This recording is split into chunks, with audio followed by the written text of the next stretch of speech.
নমস্কার বন্ধুরা, আমি ছন্দা। কেমন আছো সকলে? আশা করি ভালো আছো। আমিও ভালো আছি। আমার আরও একটি নতুন ব্লগে তোমাদেরকে অনেক অনেক স্বাগত জানাই। তো বন্ধুরা, দেখতেই পাচ্ছ এখানে আমার সিধু বাবা পড়তে বসেছে, সুমনা পড়াতে এসেছে। আর স্কুল এখনও খোলেনি, সোমবার থেকে স্কুল খোলার কথা আছে, মানে খুলবে। কি জানি কি হবে, কারণ প্রচণ্ড গরম, তোমরা সকলেই জানো। আর এই জন্যই আর কি পুরো এক মাসই গরমের ছুটি পড়েছিল, কিন্তু এখন তো আরও উত্তাপ বেড়ে গেছে, জানি না কি হবে। তো যাই হোক বন্ধুরা, এখানে 4টে থালা দেখতে পেলে, সেই থালাগুলোর মধ্যে তেল মাখানো আছে, মানে বড়ি দেওয়া হবে। শাশুড়ি মা কিছু কড়াইয়ের ডাল ভিজিয়ে রেখেছিল, সেগুলোই আর কি বড়ি দেওয়া হবে। প্রচুর রোদ বেরিয়েছে, এই রোদে বড়ি দিলে একটাই সুবিধা, বড়িগুলো একদিনের মধ্যেই শুকিয়ে যায়।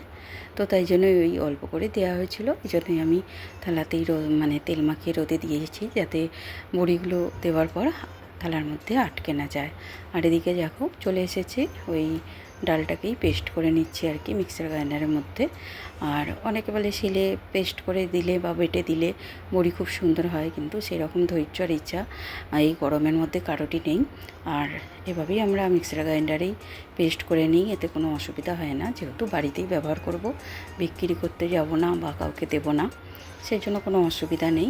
টেরা ব্যাঁকা মোটা পাতলা যেমনই হোক, মোটামুটি তরকারিতে দিলে তরকারির টেস্ট বাড়বে, এই আর কি। সেই জন্যই বড়িটা দেওয়া।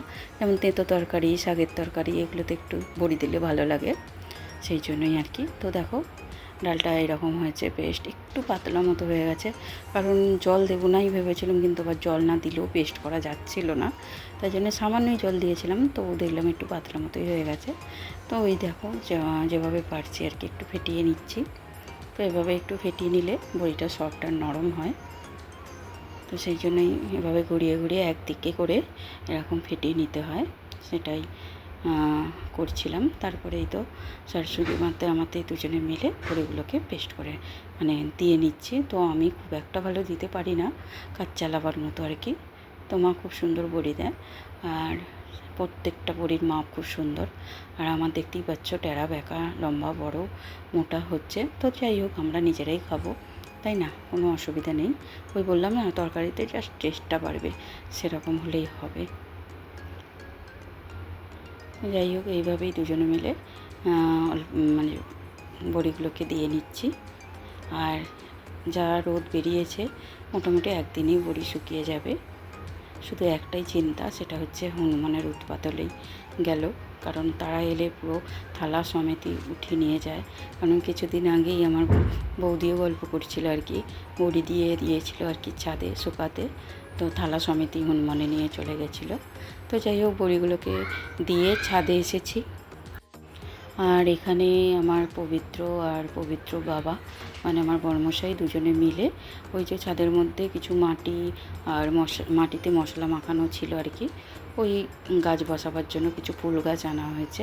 তো আমাদের নিচে যেহেতু অনেক গাছ ছিল, তোমাদের যারা আমার ভিডিও দেখেছো নিশ্চয়ই লক্ষ্য করে থাকবে, ফুলের গাছ অনেক ছিল, কিন্তু এখন একটাও গাছ নেই, যেহেতু নিচে ওই ল্যাব হচ্ছে বলে সব গাছ কেটে দেওয়া হয়েছে, তাই জন্যই। আর তাই জন্যই আর কি কিছু গাছ আনা হয়েছে, মানে আমাদের বাড়িতে তো ঠাকুর আছে, ঠাকুর পুজোর কাজে লাগবে, প্লাস একটু গাছ ভালোও লাগে, তো সেগুলোই ওরা দুজনে মিলে ঠিকঠাক করছিল। আর মুরগির যে ঘরটা খালি ছিল তাতেই রাখা হয়েছিল। তো যাই হোক, ওদিকটা মিটিয়ে এসে আমি এদিকে ভাতটা বসিয়ে দিলাম। আর এখানে আটা আনা হয়েছিল, তো আমি আটার টিনটা একটু খালি করে নিচ্ছি, এটাকে একটু ভিজিয়ে নেব, নিয়ে আর কি মেজে ফেলবো। কারণ আটায় কী হয় বলো তো বন্ধুরা, আটাটা নেওয়ার পর প্রত্যেকবারে আটার যে গুঁড়োটা পড়ে, আর কিছুদিন যায় না আটার টিনটা কিন্তু বিচ্ছিরি একটা দেখতে হয়ে যায়, খারাপ লাগে সেটা দেখতে। তো সেই জন্য একটু ভিজিয়ে রাখলাম, যাতে মেজে নিতে সুবিধা হয়। আর এদিকে দেখো বিউলির ডাল করেছিলাম, সেটা আর একদিকে করলা ভাজতে দিয়েছি, সেটাও হচ্ছে আর কি। আর কিছু বাসন জমা হয়েছিল, সেগুলো মেজে দিচ্ছি। তো আজকে মোটামুটি দুটো কাজ হয়েছে, একটা হচ্ছে বড়ি দেওয়ার কাজ হয়েছে, আর একটা হচ্ছে ওই গাছগুলো লাগানো। তো আমার ডাল কমপ্লিট হয়ে গেছে, ডাল রান্না হয়ে গেছে, এদিকে তরকারি বসিয়ে দিয়েছি, আর এদিকে করলা ভাজা। তো আজকে এই সিম্পলি ছিমছামি রান্না আর কি। তো দেখতেই পাচ্ছ ওদিকে কিছু বাসন জমা হয়েছিলো, সেগুলো মেজে ধুয়ে তুলে নিচ্ছি। আর টেবিলে ব্রেকফাস্ট করা হয়েছিল, তো টেবিলটাও একটু মুছে নিলাম। তো দুদিন পর আমার ভাইজিদের আসার কথা আছে, দাদা বৌদি সকলেই আসবে।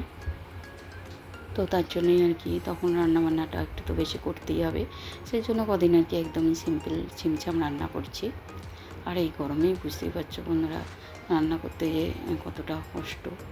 আর আগুনের সামনে তো আসাই যায় না, কিন্তু কিছু করার নেই, এই কাজগুলো তো করতেই হবে। ঘরোয়া কাজ যতই গরম হোক এটুকু তো করতেই হবে। তো যাই হোক, এখানে একটু অল্প করে পেঁয়াজ কুচিয়ে নিচ্ছি তরকারিতে দেবো বলে।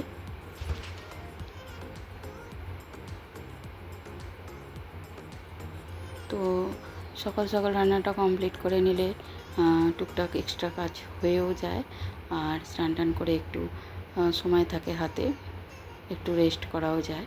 তো আজকে বন্ধুরা বরবটি আলু তরকারি করেছি, আর বরবটির তরকারিতে একটু পেঁয়াজ দিলে ভালোই লাগে, তার জন্য আর কি একটু পেঁয়াজ দিয়েই করলাম। যেহেতু আজকে মাছ ডিম কিছুই হবে না, বললাম একদমই ওদিন নিরামিষ মানে নর্মালি খাওয়া দাওয়া করছি। আর ওদিকে রান্নাটা মোটামুটি তরকারিটা একটু বাকি আছে, বাকি রান্না কমপ্লিট হয়ে গেছে। আর শুধু এখানে পাগল করে দিচ্ছে একটু খেলার জন্য, যেহেতু পবিত্র খেলতে পড়তে গেছে, আর ওই জন্যই আর কি, নাহলে দুই ভাইয়ে খেলে, আর বাইরে কোথায় খেলবে। তো ঘরের মধ্যেই এখন ওদের ক্রিকেট প্র্যাকটিস হচ্ছে। তো কি করবে তাই না, নয়তো ফোন ঘাঁটবে, সেখানেও বারণ করব, আর এই গরমের মধ্যে খেলছে তাও বারণ করছি। ওরাও বিরক্ত হয়ে যাচ্ছে। আমরা বড়রা বড়দের কাজ নিয়ে থাকি, কিন্তু ছোটোদের তো একটা কিছু করতে হবে, সবসময় তার পড়াশোনা ভালো লাগে না, তাই না। তো আমি ওকে শান্ত করার জন্য বললাম, দাঁড়া আমি একটু কাজটা গুছিয়ে নিই, তারপর তোর সাথে খেলবো। ওই আর কি একটুখানি টাইম পাস করলাম, ও খুশি হয়ে গেল। তো এইভাবেই সকলের খুশির খেয়াল রাখতে হয়, কি আর করা যাবে। আর এখনকার বাচ্চাদেরকে আমরাই টাইম দিতে পারি না, আমরা নিজেরাই বড়রা সময় সুযোগ পেলে ফোনের মধ্যে ব্যস্ত হয়ে পড়ি। আর বাড়ির ছোটরা তারাও শিখে যায় ফোন ঘাঁটতে। তো তখন তাদের বকাবকি করে তার কোনো লাভ নেই, কারণ আমরাই তাদেরকে সময় দিই না, বই পড়ার অভ্যেস করতে পারি না। সব দোষ কিন্তু আমাদের বাড়ির বড়দেরই হয়ে থাকে। কিছু করার নেই, সময়ের সাথে সাথে সব কিছুই পরিবর্তন হয়ে গেছে। তো যাই হোক বন্ধুরা, ওখানে সেতুর সাথে একটুখানি টাইম পাস করে এলাম। এদিকে তরকারিটা প্রায় কমপ্লিট, আর গ্যাসের চ্যানেলটা যেটা আছে আর কি, স্ল্যাবটা, সেগুলো একটু পরিষ্কার করে নিচ্ছি। আর এখন এক্সট্রা পরিষ্কারের কাজ সেরকমভাবে কিছুই হচ্ছে না বন্ধুরা। সকালবেলা উঠছি, জাস্ট রান্না করছি, একটু মাজা দেওয়া করছি, আর মনে হচ্ছে স্নান টান করে ঘরে ঢুকে পড়ি। বাকি আর অন্য কাজের একটু এনার্জি লাগছে না। তো আমি জানি এরকম এখন প্রতিটা গৃহবধূদেরই একই অবস্থা, মানে রান্নাটুকু না করলে নয়, জব করে রান্না করা, আর সেইগুলো করে তারপর মাজা ধোয়া, যেগুলো যা সিম্পল মানে কমন কাজ সেগুলোই আর কি করা হচ্ছে। বাকি এক্সট্রা সেরকমভাবে কাজ হচ্ছে না করা। তো কী আর করা যাবে, এগুলো করতে করতেই কিন্তু টায়ার্ড হয়ে যাচ্ছি, গরমে ক্লান্ত হয়ে যাচ্ছি। তো অন্যদিকে বন্ধুরা রান্না ঘরের কাজ কমপ্লিট করে ফেললাম, করে এই তো দেখো সকালবেলা তো ঝাড়ু পোঁছা হয়ে গেছে, আর একবার রান্নাবান্না করে যে আমি একবার ঝাড়ু দিই সেটাই দিয়ে দিচ্ছি। তো আজকে আমার উপরের ঘরটাও ঝাঁট দেওয়া হয়নি, তো সাথে সাথে সেটাও ঝাঁট দিয়ে দিলাম, সিঁড়িগুলোও ঝাঁট দিয়ে দিলাম। তারপরে ঝাঁট দেওয়ার পর এসে দেখছি জল নেই, তো সেতুতে আমাতে আবার খাবার জলটাও ভরে নিলাম। আবার ইতিমধ্যে দুধ দিয়েও চলে গেছে, স্যার দুধটাকেও বসিয়ে দিয়েছি। তো বলছি না বন্ধুরা, এক্সট্রা কাজ মনে হয় কিছু করছি না, কিন্তু যেগুলো কমন কাজ সেগুলো করতে করতেও কিন্তু অনেকটা সময় চলে যাচ্ছে। কারণ যে কাজগুলো আমাদের চোখে পড়ে সেগুলো তো আছেই, প্লাস ছোটোখাটো টুকিটাকি কাজ কিন্তু অনেকই থাকে, যেগুলো হয়তো আমরা গুনতিতে ফেলি না, কিন্তু অবশ্যই সেগুলো কাজের মধ্যে পড়ে। যেমন এই দুধটা দিয়ে চলে গেল, সেটাকে বসাতে হবে, ফোটাতে হবে, বা কাজ করতে করতে হঠাৎ জল না থাকলে সেই জলটা ভরতে হবে, এই রকম তো লেগেই থাকে টুকটাক। তো আমি এদিকে দুধের বাসনটা ধুচ্ছিলাম, তো সিধুকে বললাম একটুখানি দুধটা নেড়ে দিতে। তো দেখো, ও কিন্তু কোনো রান্নার দিকের কাজে কোনো কিন্তু না বলে না, না পারলেও চেষ্টা করে। তো যাই হোক, ওদিকটা কমপ্লিট করে আবার দেখো চলে এসেছি বাথরুমে একটু কাচাকাচি করতে। তো বড়মশাই 2-3টে জামা ছিল, কারণ এই গরমে হাফ হাতা 2-3টেই জামা, যেগুলো কন্টিনিউ চেঞ্জ করে করেই পরে, কারণ ওগুলো পরলে একটু কমফোর্টেবল ফিল করে আর কি, হালকা পাতলা। তাই জন্যই আর কি ওগুলো ছেড়ে রাখলেই আমি কেচে ধুয়ে দেওয়ার চেষ্টা করি, যাতে ওর অসুবিধে না হয়। তো এইভাবেই আজকের সকাল থেকে দুপুর পর্যন্ত রুটিনটা ছিল কাজের। তো যাই হোক বন্ধুরা, আজকের মতো ভিডিওটা তাহলে এই পর্যন্তই রাখলাম। যদি তোমাদের আজকের ভিডিও কোথাও একটুও ভালো লাগে তাহলে একটা লাইক করে দিও, কমেন্ট করে জানিও কেমন লাগলো।